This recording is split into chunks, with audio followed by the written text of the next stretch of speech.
1st of January 1945, Asch Airfield, Belgium. The 352nd Fighter Group's P-51 seconds sit in ranks, readiness scheduled for takeoff in 90 minutes. In the operations van, the radar has been dead for 2 days, the fuse bank fried during last night's generator surge. The Luftwaffe smells opportunity. By the time the first silhouettes clear the tree line, half the U.S. planes could be burning or crippled. No radar, no warning. Only one cook with a stupid idea. Private First Class Leo Delaney Mess Section. 352nd FG smells diesel, coffee, and cold iron. 26 years old, ex-Boilermaker's helper from Reading, Pennsylvania. He's been boiling oatmeal since the bulge started.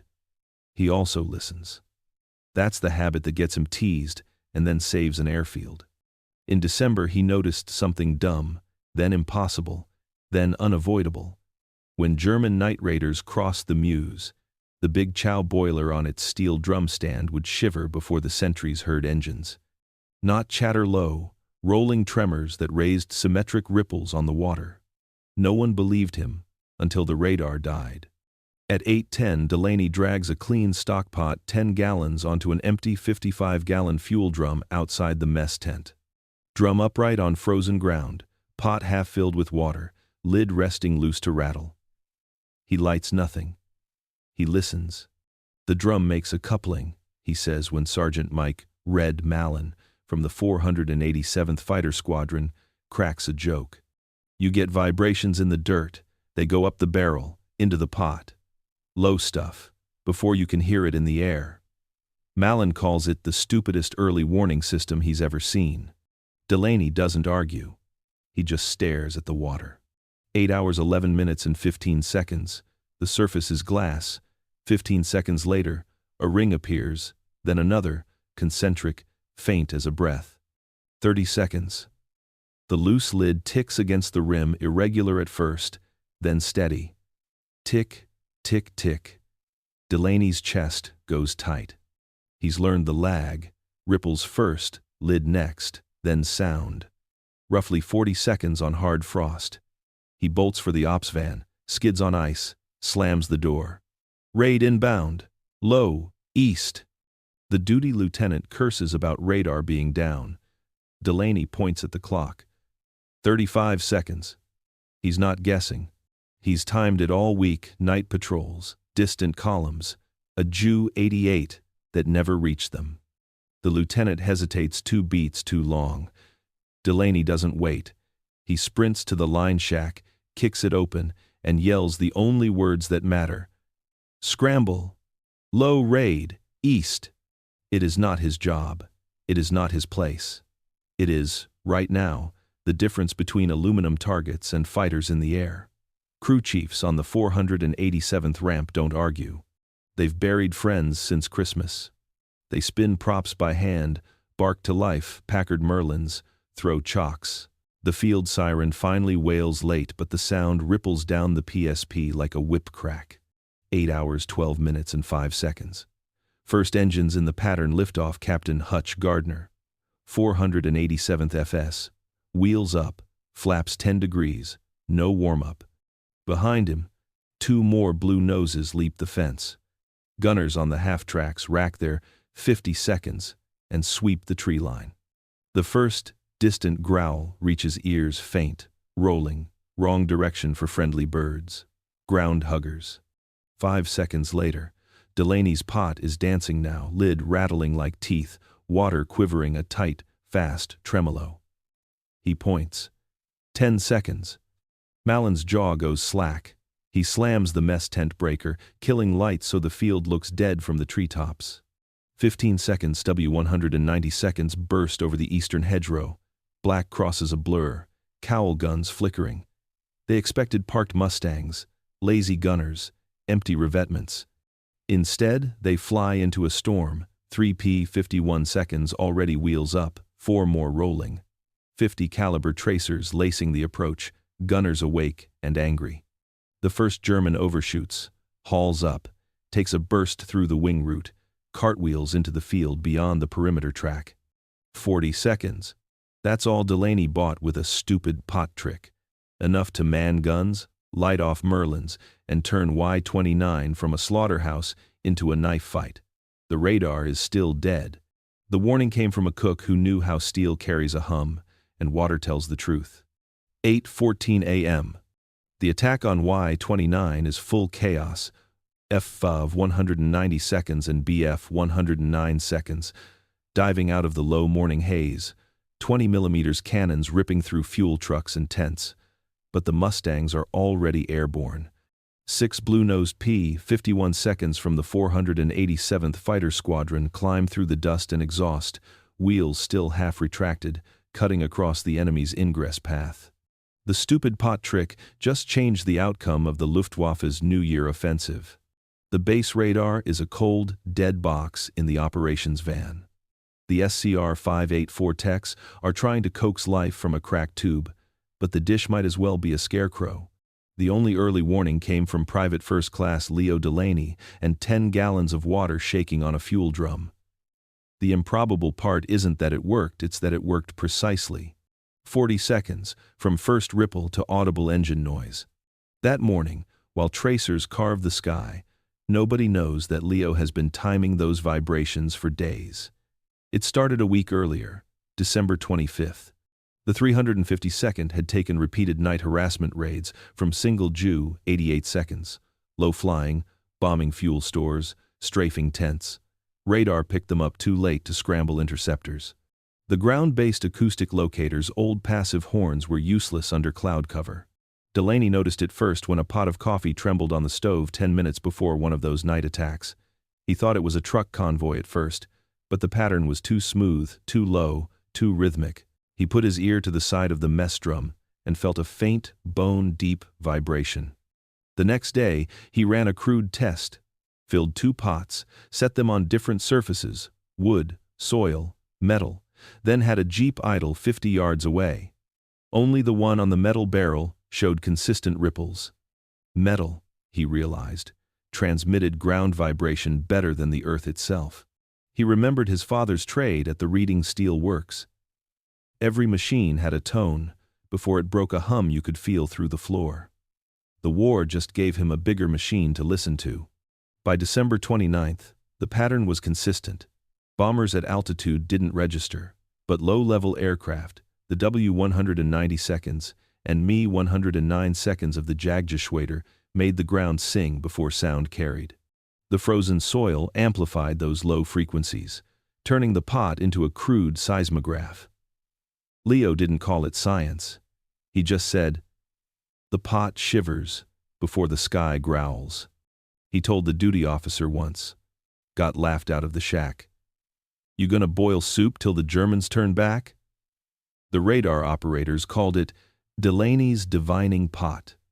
But when the SCR-584 shorted out on New Year's Eve and the field had no coverage, that same officer said, "Hell, try your pot, cook. Can't be worse than nothing." So Leo did. He logged every vibration overnight, comparing them with distant artillery, with convoy traffic, with friendly C-47 seconds. His notebook, grease-stained, written in pencil, showed a clear pattern. Vehicles made irregular waves. Aircraft in flight made uniform ones, the kind that pulsed. The amplitude grew fastest when aircraft flew under 1,000 feet, and the average lag? 40 seconds before sound. That data became Y-29's only early warning system. When Bodenplatte began, the Luftwaffe intended to wipe out 9 Allied airfields at once. JG-11 and JG-2 were tasked with hitting Asch. 90 aircraft. If they'd arrived unseen, the Mustangs would have been parked, their pilots eating powdered eggs in the mess tent. Instead, Delaney's vibration pot gave them time to scramble. By the time the first German wave came over the hedgerow, P-51 seconds were already climbing into firing positions. At 8:16, Captain Hutch Gardner shoots down an FW-190 at 50 feet, the wreck plowing through the snow just beyond the perimeter fence. In the next 5 minutes, 352nd Fighter Group claims 14 kills. The Luftwaffe loses 19 planes over Asch. American losses: 1 P-51 damaged, 2 men wounded. When the shooting stops, Gardner walks straight to the mess tent. Delaney is sitting by the barrel, eyes wide, hands black with smoke and frost. The pot lid still trembles, faintly, from the fading roar of engines. Gardner squats next to it, listens to the last pings of vibration, then says, "You gave us 40 seconds. That's 40 seconds we wouldn't have had." Delaney just nods. "Water told me." Later that afternoon, a radar officer from Group HQ arrives to inspect the damage. He finds the cook's contraption still sitting on the barrel pot, lid, half-inch of ice on top, still rippling every time a Mustang takes off. He asks what it is. Gardner answers for him. "Our early warning system. Don't touch it." Within a day, word spreads through the 9th Air Force. Some cook at Y-29 predicted the raid with a pot of water. Most dismiss it as a fluke, but among engineers, a few start asking for details. Why did it work? How far can vibrations travel through frozen soil? Could it be standardized? Delaney doesn't care about that. He just knows it bought his pilots 40 seconds and that, in air combat, 40 seconds is the distance between life and a smoking crater. January 2nd, 1945. The day after the raid. The airfield smells of fuel, gunpowder, and scorched snow. Mechanics shovel twisted aluminum into piles. Air police photograph the wreckage of downed Focke-Wulfs still smoking in the ditches. The official count says 21 German aircraft destroyed near Asch. The blue-nosed bastards of the 352nd Fighter Group are national heroes before noon. But the men on the ground know something nobody outside the base does. None of them would have survived if a mess cook hadn't been listening to water. Private First Class Leo Delaney has been awake for 36 hours. He's still standing beside the same fuel drum, staring at the same pot, steam curling from it as the midday sun hits. The engineers from 9th Air Force Ordnance have already made 3 visits. They've measured, asked questions, taken notes. They call his setup an improvised vibroacoustic detector. Leo calls it a pot on a barrel. Captain Gardner vouches for him when the first staff car rolls in from Group Headquarters. Major Robert Gray, intel officer, pressed uniform, clipboard in hand, steps out. "You're the cook?" he asks. "The one with the pot thing?" Leo nods. Gray walks around the barrel like he's inspecting alien technology. "Explain it to me." Leo points at the drum. Steel on frozen ground acts like a tuning fork. Planes coming low shake the earth before we hear 'em. The drum picks it up, sends it through the pot. Water shows it. Gray frowns. "So it's seismic?" "Guess so." Leo shrugs. "Only works when the ground's frozen, or real firm. Gets muddy, loses clarity. And you can tell the difference between a convoy and an aircraft?" "Convoys wobble, planes pulse." Gray looks skeptical until Sergeant Mallon cuts in. He's right. He called the raid 40 seconds before the first son of a bitch came over the tree line. 40. I was there. Gray doesn't reply. He just writes 40 seconds in his notebook, underlines it twice, and asks for a demonstration. Leo fills the pot again, half water, sets the lid loose. He signals for a jeep to drive down the taxiway. The pot trembles. Chaotic ripples. "See?" Leo says. "Now watch this." A P-51 taxiing for test run throttles up a quarter-mile away. The ground shivers. The water's ripples smooth out into perfect, concentric rings. The lid ticks at even intervals. Gray's eyes widen just slightly. He leans down, puts a hand on the drum. "I can feel that," he says. Leo grins. "Now imagine 40 of them." That afternoon, the word Cook's radar makes its first appearance in a report filed to IX Tactical Air Command. It's half joke, half curiosity. Unofficial field observation. Vibration in steel container correlated with inbound. Low-level aircraft, time differential 30-45 seconds. Further testing recommended. Meanwhile, Delaney keeps tinkering. He discovers that setting the pot slightly off-center amplifies the ripple pattern. He adds another drum, an empty oil barrel with a plank bridge, between them 2 pots, 2 readings. One reacts to east-west traffic, the other to north-south. By nightfall, he can estimate direction by which pot vibrates first. He marks the drum sides with chalk east and north. At 22:15, a British Mosquito recon flight buzzes the area on its way to photograph German retreat routes. Radar's back online now, fully operational. The operators catch the blip at 22:16. Delaney's pot rattles at 22 hours, 15 minutes and 20 seconds. The math checks. 40 seconds again. The next morning, Major Gray returns with a field microphone and a stethoscope set. He records the sound of the pot as aircraft pass overhead. The audio is faint but distinct, a low, throbbing hum, like a heartbeat through metal. He tells Delaney it's below 40 Hz, too low for human hearing until it's too late. "Your drum's picking up subsonic vibration," Gray says. "You built a seismic pre-warning device without meaning to."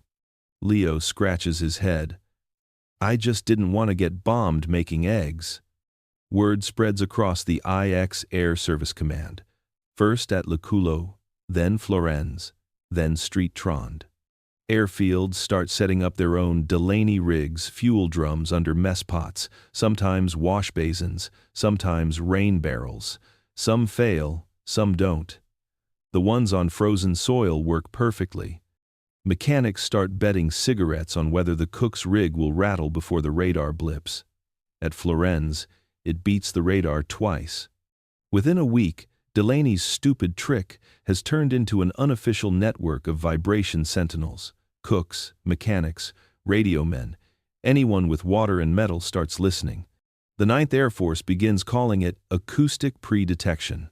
The Luftwaffe, meanwhile, is flying lower than ever, skimming the Ardennes, hugging the Meuse valleys. Radar can't always see them, but frozen ground can. German pilots never know that the snow beneath them is betraying their approach through vibrations strong enough to shake a pot lid 40 seconds early. At Y-29, the legend grows. Pilots drop by the mess hall just to see the cook's radar. They leave coins on the table for luck. Leo doesn't like the attention, but he keeps his post by the pot, keeping watch long after meals are served.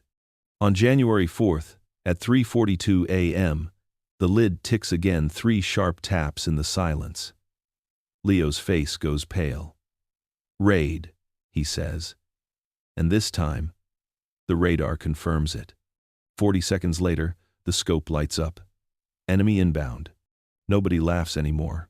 January 5th, 1945. The Ardennes front is quiet for the first time in weeks. Snow still falls, thick and slow, muffling the airfield at Asch like a blanket. The last of the wrecked FALV 190 seconds have been dragged to the fence line. Men are sleeping again, eating hot meals, trying to believe the worst of the German air raids is over. Private First Class, Leo Delaney doesn't believe it.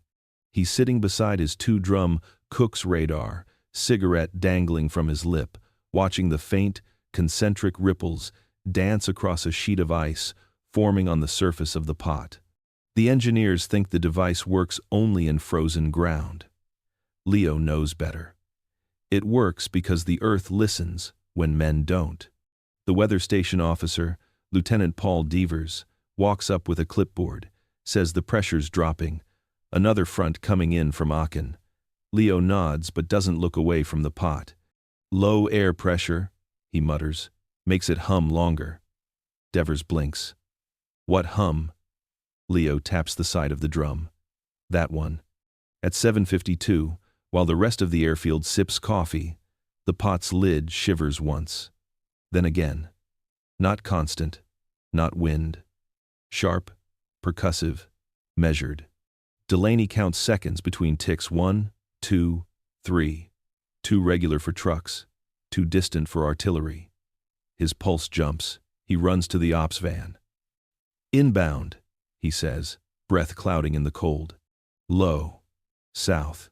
Maybe 30 miles. The lieutenant on duty glances at the radar screen. Nothing. You sure? Delaney points east. If I'm wrong, I'll scrub pots till VE day. The lieutenant hesitates, then orders a stand to. Pilots are called from chow, gunners load belts, crews start engines. 20 minutes pass, nothing. Then, faintly, the radar scope flickers. Contacts, south-southeast, speed 300 knots, range 27 miles. The operator looks at Delaney. How the hell did you know? Water told me, Leo says. 7 minutes later, 12 BF 110 seconds and Ju 88 seconds sweep in low to hit supply dumps west of the field. The Mustangs are waiting. The sky erupts before the bombers reach the perimeter. 7 Germans downed, the rest scattering. The airfield takes no hits. The radar log marks the detection time at 8:14. The Cook's sensor call came at 7:52, 22 minutes earlier.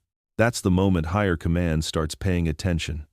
By evening, IX Tactical Air Command sends a 2-man evaluation team. Captain John R. Custer, radar engineer, and Lieutenant Alex Hobson, sound physicist from Cambridge. They spend hours measuring soil composition, temperature, and resonance. The data is clear. Frozen ground amplifies low-frequency acoustic waves up to 50 times over normal soil. Aircraft flying under 1,000 feet produce a continuous vibration between 18 and 40 hertz. Human ears can't hear it. Metal drums can. Custer stares at Delaney's contraption and mutters. He's built a field microseismograph with kitchen equipment. Hobson grins. And it works better than half our radar this week. Delaney doesn't understand the equations they scribble, but he knows the rhythm by heart. He can tell German aircraft from Allied by vibration signature alone. Axis props thrum slower, heavier, 3 pulses per second instead of 4. He proves it at dusk, when 2 C-47 seconds from the 437th Troop Carrier Group come in to drop supplies. The pot vibrates fast and even. "Friendlies," Leo says. 30 seconds later, the Dakotas appear. The engineers check their instruments. He's right again. That night, in a requisitioned tent, they test variations. Different pot depths, barrel sizes, fill levels. Leo's original setup wins every time. Best sensitivity at half-full water, lid loose enough to rattle. A mess cook has built, by instinct, a tuned acoustic resonator. At 2340, while the engineers pack up, the lid ticks again, soft, faint, southeast bearing. The radar operators check their scope, nothing. Custer frowns, says it's probably wind. Leo doesn't answer, he just listens. 27 minutes later, the radar lights up, contacts approaching from Aachen. German night fighters, strays from a failed mission. The base lights stay dark, flak crews man guns. The Luftwaffe never even finds the runway. Next morning, the engineers file their report.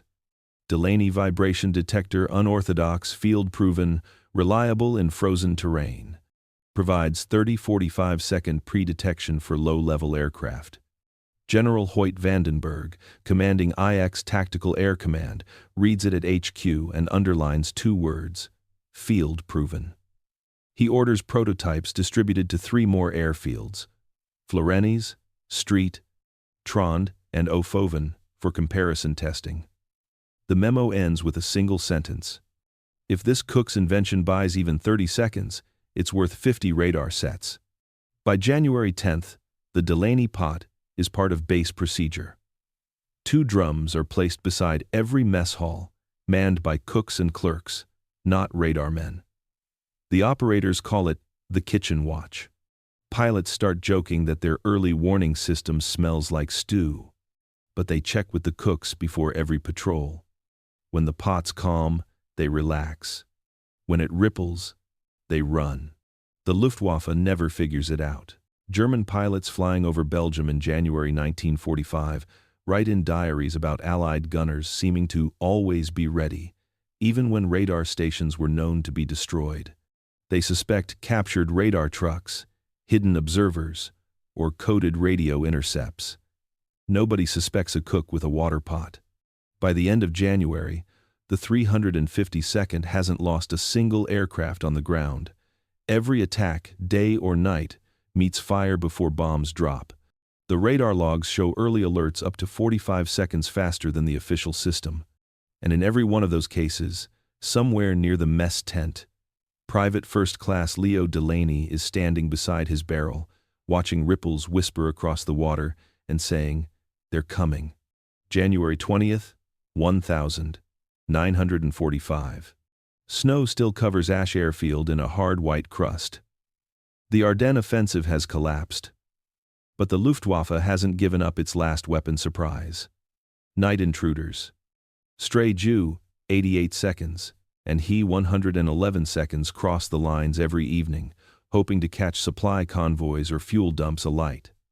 Allied radar is patchy in this weather, too much ice on the dishes, too many gaps in coverage. But Y-29 never sleeps. Because every night, beside the mess tent, the cook's pot keeps watch. Private First Class Leo Delaney's contraption has gone from joke to doctrine.